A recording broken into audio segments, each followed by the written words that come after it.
We have been telling you throughout this newscast about the new push by the city to make the streetcar project along King Street here permanent. But ever since the pilot project began in November of 2017, we've been hearing from many businesses, mostly restaurants along this strip, who have been complaining about the huge hits their businesses have been taking.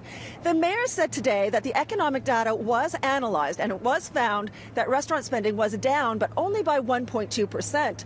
But some of the owners I talked to say that's just not true.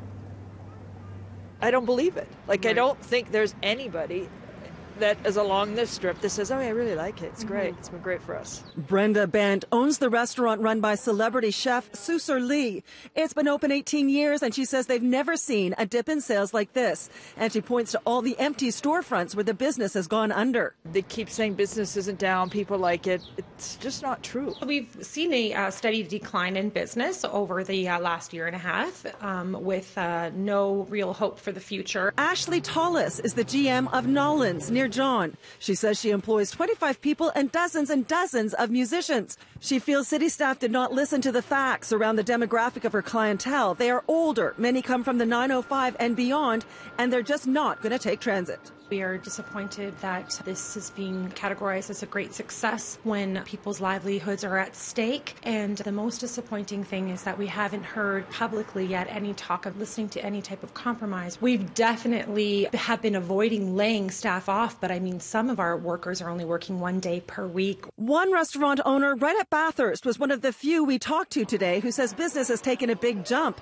about a 45% increase in traffic. I can tell you that from last summer to this summer, we've seen a big increase in our numbers, our walk-through traffic. So perhaps it's the patio, perhaps it's, we're a lot better now. We have more people know who we are, but I do think that the patio has been great for us. Sal Mele didn't realize until I told him that the city has recommended waiving patio fees, which should save him several $1,000s.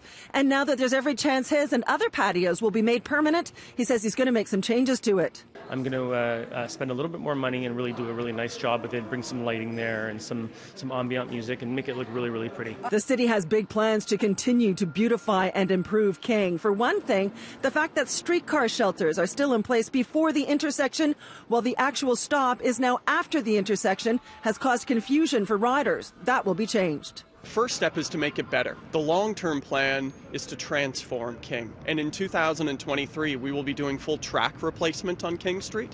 That's the chance where we get to really design a new 21st century street for all. One thing the city brought in for the duration of the pilot, although it's very little known and very hard to find, it's actually hidden within the Green P app on your phone.